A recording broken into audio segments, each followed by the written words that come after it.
The terms terrorist and terrorism first emerged in the late 18th century during the French Revolution. Fearful that enemies of the revolution were gaining in strength, the new French government undertook a reign of terror, identifying and executing enemies of the people.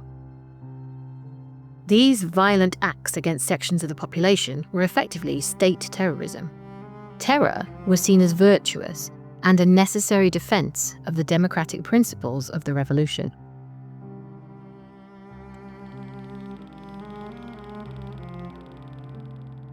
What's known as modern terrorism started with the anarchist movement of the late 19th century, emerging mainly in Russia.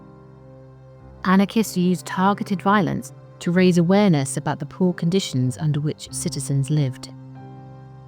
Their ultimate aim was revolution, so they tried to make clear that their actions were not those of criminals, but were politically motivated.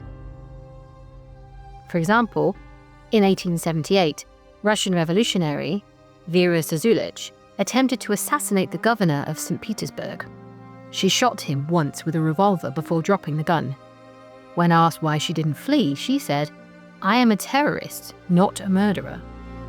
This was the propaganda of the deed, a term widely used by anarchist revolutionaries.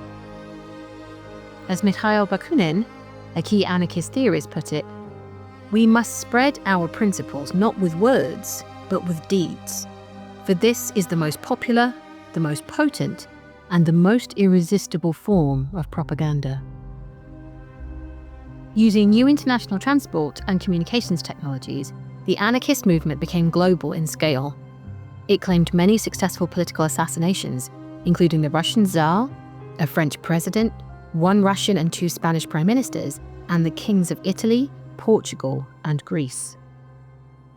In 1902, after the assassination of US President William McKinley, his successor, Theodore Roosevelt, declared a global war on terror, denouncing anarchy as a crime against the whole human race. He fostered international cooperation between states to facilitate deportations, tight immigration controls, and the sharing of information.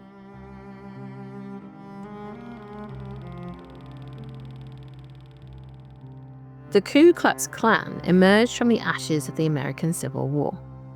It aimed to overturn new constitutional rights guaranteed to former slaves and restore white social and economic supremacy.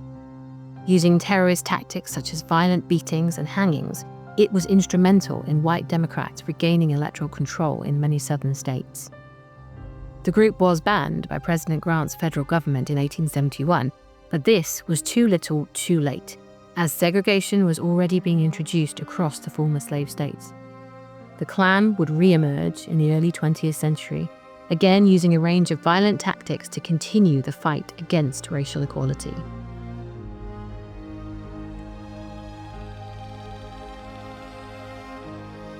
The end of the First World War brought with it the first stirrings of what would become a wave of national liberation movements. In their challenge to the legitimacy of European colonial power, violence was a key element of their struggles for independence. One of the early conflicts was the Irish War of Independence between 1919 and 1921. The often violent activities of the Irish Republican Army were central to the creation of a new Irish Free State. In the 1930s and 40s, the Zionist paramilitary group Irgun used bombings and other terror tactics in their fight for the creation of a Jewish state in British-controlled Mandate Palestine. And in Algeria, between 1954 and 1962, the Front de Libération Nationale led the fight for independence. The colonizing countries generally viewed such violence as terrorist activity. Citizens of the colonized countries inevitably perceived this as a delegitimization of their struggle for liberation. This difference in perspective is one reason that it's hard to get an international consensus on what terrorism is, particularly for previously colonized countries in the global south.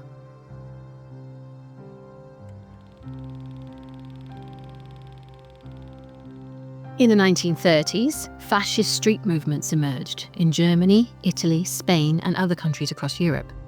Groups of uniformed men would take to the streets to intimidate and violently suppress those they saw as enemies of the state.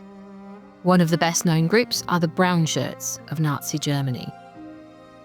Here, what started as street violence morphed into a regime of state terror, leading to Kristallnacht, a pogrom against Jews throughout Nazi Germany and Austria that took place on the 9th and 10th of November 1938, and to the horrors of the Holocaust during the Second World War. State terror wasn't confined to fascist regimes. In the USSR, Stalin used the ever-present threat of state violence as part of his paranoid attempts to enforce political orthodoxy and control of the country. Fabricated trials of enemies of the state led to death sentences or forced labor in remote gulags. In later decades, the focus of state terrorism shifted further west to Latin America. A series of fascist regimes took power by force and, with the assistance and training of the US, enacted violent campaigns in which enemies of the state were routinely killed and disappeared.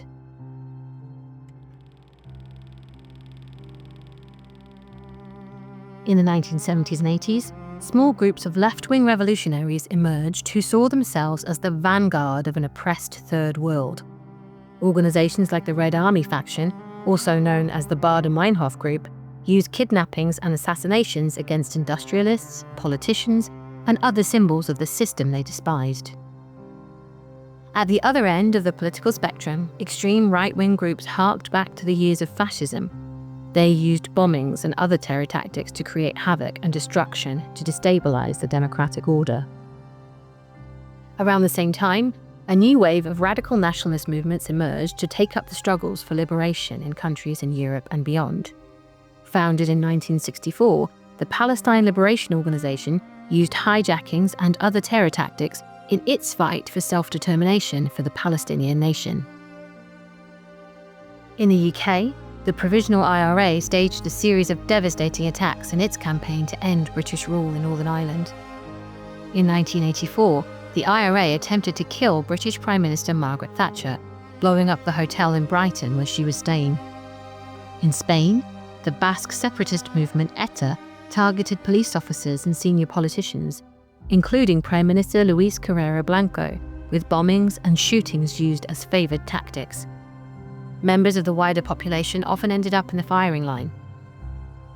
Although they were working towards national aims, liberation movements such as these built networks of solidarity and support that linked the global North with the global South.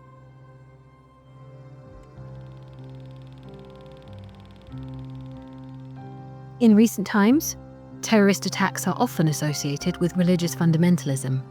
The 1990s saw a series of events in which radical religious zealots used terrorism, often indiscriminately, against civilians, aiming to inflict as many casualties as possible. Examples of what's been called new terrorism include the bombing of the federal building in Oklahoma by white power activist and Christian nationalist Timothy McVeigh, the assassination of Israeli Prime Minister Yitzhak Rabin by Jewish ultra-nationalist Yigal Amir, and the sarin gas attack on the Tokyo subway by members of a doomsday cult, Amu Shinrikwa, Supreme Truth. But perhaps the most significant group to emerge was al-Qaeda, a militant Islamist group under the leadership of Osama bin Laden. Al-Qaeda's deadly attack on the United States on September 11, 2001 shocked the world. US President George W. Bush responded, "Our war on terror begins with al-Qaeda, but it does not end there. It will not end until every terrorist group of global reach has been found, stopped, and defeated."